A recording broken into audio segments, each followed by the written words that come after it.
तो last episode में हमने देखा था कि मेंग जुआन एक प्रिजन के अंदर होता है और वहीं पे मेंग जियांगसू भी आ जाती है और वो उससे आकर कहती है कि तुम जानते भी हो कि तुमने कितनी बड़ी गलती कर दी है। तो मेंग जुआन कहता है कि आप घबराएं मत, मैं अपनी करंट स्ट्रेंथ के साथ जुआनचू माउंटेन टेस्ट को आसानी से पास कर लूंगा। जिस पर वो कहती है कि क्या तुम अभी भी उस ट्रायल के बारे में सोच रहे हो? मुझे तो नहीं लगता कि तुम खुद को प्रोटेक्ट भी कर पाओगे।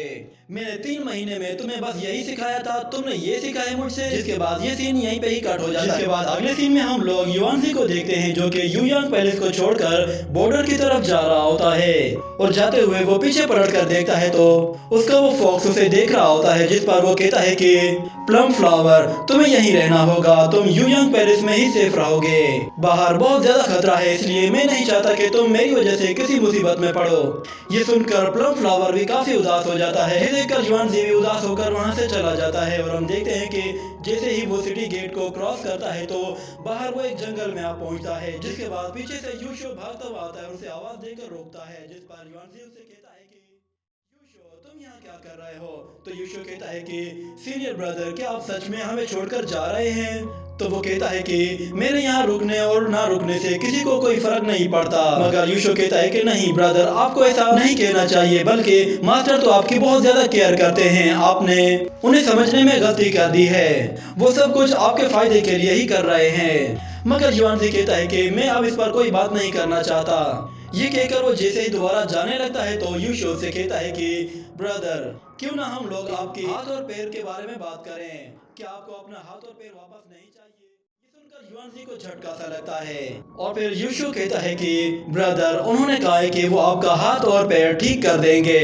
ये कहते ही युआनसी उस पर जैसे ही हमला करता है तो सीन कट हो जाता है और अगले सीन में हमें दिखाया जाता है कि युआनसी जख्मी हालत में होता है और उसका सामान भी उसके हाथ से गिर जाता है। और दूसरी तरफ यूशो कहता है कि ब्रदर मैं तो तुम्हें बस एक परफेक्ट बॉडी देना चाहता था। यूशो के पीछे मिस्टर स्माइलिंग ली खड़ा हुआ होता है जिसने अपनी लॉन्ग आर्म से युआनसी पर हमला किया होता है और वो कहता है कि मैंने सुना है कि तुम मेंग जुआन के बहुत ही अच्छे दोस्त हो, मगर अब तुम्हें एक मेन विलन का रोल प्ले करना है, अब तो बहुत मजा आएगा। जिसके बाद ये सीन यहीं कट होता है। हम लोग दोबारा से मेंग जुआन को देखते हैं जो कि गोट आर्टिफैक्ट की वजह से एक सीक्रेट स्पेस में आ जाता है जहाँ पे उसे बहुत बड़े बड़े पहाड़ दिखाई देते हैं और वो कहता है कि लगता है कि शायद मैं फिर से किसी गोट ट्रायल के बीचों बीच आ पहुंचा हूँ। इतने में अचानक वो जगह पूरी तरह से हिलने लगती है और मेंग जुआन ये देखकर हैरान हो जाता है और उसे ऊपर ड्रैगन की आवाज सुनाई देती है। तो वो देखता है कि आसमान में बादलों के बीच में एक बहुत बड़ा ड्रैगन है जो कि घूमता हुआ तेजी से उसी की तरफ ही आ रहा है। उसे वहां से एक आवाज सुनाई देती है जो कि उससे कहती है कि बहुत ही शर्म की बात है, अब मेरे सीक्रेट स्पेस के अंदर बॉडीलेस रियलम के वॉरियर भी आने लगे हैं। ये कहने के बाद वो ड्रैगन तेजी से उसके बिल्कुल नीचे से आ निकलता है जिससे मेंग जुआन फौरन से पीछे हट जाता है और हम देखते हैं कि वो ड्रैगन जैसे ही उसके बिल्कुल पास आ जाता है तो उसके ऊपर एक लाइटनिंग ये देखकर मेंग जुआन कहता है कि ये तो उस ड्रैगन के बिल्कुल हेड के ऊपर खड़ा हुआ है, सच में ये बहुत ही कूल है। और वो थंडर गॉड कहता है कि मेरा सीक्रेट स्पेस सिर्फ क्रिएशन लेवल के गॉड्स के लिए होता है जिनके पास कम से कम भी एक स्पिरिचुअल प्रिमोडियल गॉड बॉडी हो। ये कहने के बाद वो मेंग जुआन को देखता है तो वो हैरान हो जाता है और कहता है कि ये क्या है।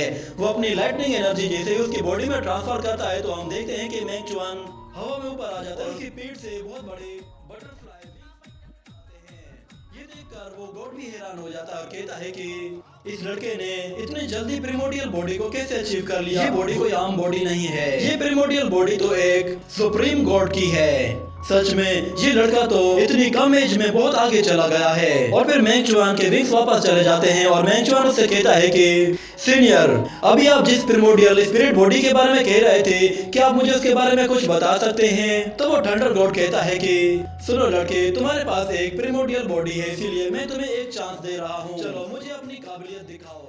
ये जाने लगता है तो मेंग जुआन अपनी लाइटनिंग स्पीड का इस्तेमाल करते हुए उसके पास जाने की कोशिश करता है और दूसरी तरफ वो थंडर गॉड कहता है कि अगर तुम अपनी प्रिमोडियल स्पिरिट के बारे में जानना चाहते हो तो तुम्हें मेरे सामने गिड़गिड़ाना होगा।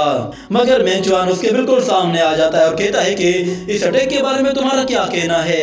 वो जैसे ही अटैक करने वाला होता है तो वो थंडर गॉड उसके ऊपर एक फुल थंडर लाइटनिंग अटैक कर देता है जिससे मेंग जुआन इंजर्ड होकर सीधा नीचे गिरने लगता है, मगर किसी तरह वो खुद को संभाल लेता है। और फिर वो थंडर गॉड उसके सामने आकर कहता है कि तुम्हारे लिए बेहतर यही होगा कि तुम उस लाइटनिंग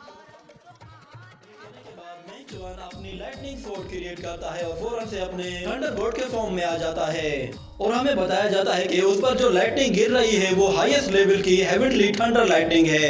तो मैंग चुआन उसे काउंटर करने के लिए अपनी लाइटनिंग स्वॉर्ड से उस लाइटनिंग पर जैसे ही हमला करता है तो दोनों ही अपना पूरा जोर लगाते हैं, मगर मैंग चुआन उस लाइटनिंग को अपने पूरी ताकत से पीछे धकेल देता है, जिससे सब कुछ फिर से नॉर्मल हो जाता है। और वो मैंग चुआन कहता है कि क्या सब कुछ खत्म हो गया। ये कहने की ही देर थी कि अचानक से आसमान से एक और पावरफुल लाइटनिंग सीधा मैंग चुआन को आकर हिट करती है, जिससे वो काफी उस पहाड़ से नीचे गिरता है।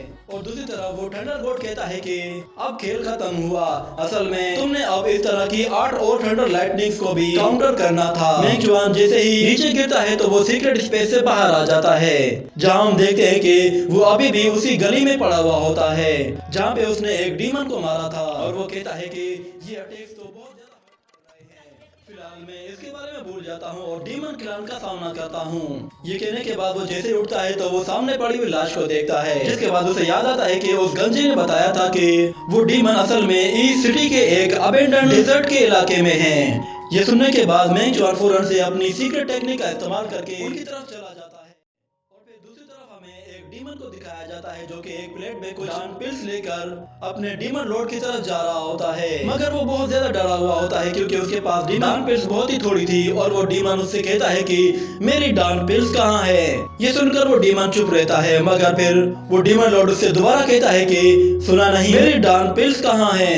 इतने में अचानक मिस्टर स्माइलिंग ली वहाँ पे आ पहुँचता है, कहता है कि आप घबराएं मत, आपकी डान पिल्स मेरे पास है, मैं सारी की सारी डान पिल्स लेकर आया हूँ। वो सारी की सारी डान पिल्स सीधा उस डीमन को जाकर देता है, जिसके बाद हमें एक बड़े डीमन का हाथ बाहर निकलते हुए दिखाया जाता है, जो कि उन डान पिल्स को अपनी मुट्ठी में डालकर जैसे ही खाता है तो उसकी बॉडी से एक बहुत ही पावरफुल डेमोनिक फ्यूम बाहर निकलता है, जिससे वहाँ मौजूद परिंदे भी मर जाते हैं। और वो डीमन खुद बाहर आ जाता है और कहता है कि स्माइलिंग ली, तुम ये डान पिल्स क्यों लेकर आए हो, लवसन कहाँ है। तो एक छोटा डीमन कहता है कि असल में वाइस मास्टर की सोल पूरी तरह से डिस्ट्रॉय हो गई है।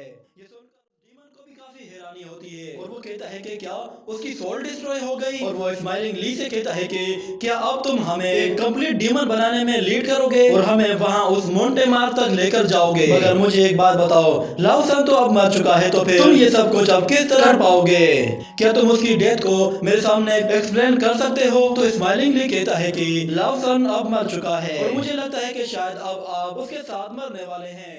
ये कहकर वो अपनी डेमोनिक आर्म उसके कंधे के ऊपर रखता है और कहता है कि जिस दिन आप एक डीमन में ट्रांसफॉर्म हो जाएंगे तो उसी दिन आप उस मोंटेमार में जा सकते हैं। ये सुनते ही वो डीमन उस आर्म को डिस्ट्रॉय करते हुए ली के पास आ जाता है और कहता है कि अभी अभी जो कुछ तुमने कहा है वो सब कुछ सच है। वो डीमन अपनी पेट से एक आर्म बाहर निकाल कर सीधा उसके कंधे के ऊपर रख देता है, जिस पर स्माइलिंग ली हंसते हुए कहता है कि अरे तुमने तो ये बात सच में सीरियस ले ली, मैं तो मजाक कर रहा था, मगर तुम घबराओ मत, मैंने स्टेज सजा दिया है, सब कुछ रेडी है, चलो आओ मेरे साथ आ जाओ, मैं तुम्हें दिखाता हूँ। ये कहने के बाद वो उसे अपने साथ एक ब्लड पूल के पास ले जाता है और कहता है कि ये है हमारा नया डीमन कैरेक्टर जो कि अब डीमंस के लिए लड़ेगा। और हम लोग उस ब्लड पूल के अंदर युवानसी को देखते हैं जो कि बेहोशी की हालत में ब्लड पूल के अंदर होता है। ये कहने के साथ ही ये एपिसोड यहीं पे ही खत्म हो जाता है।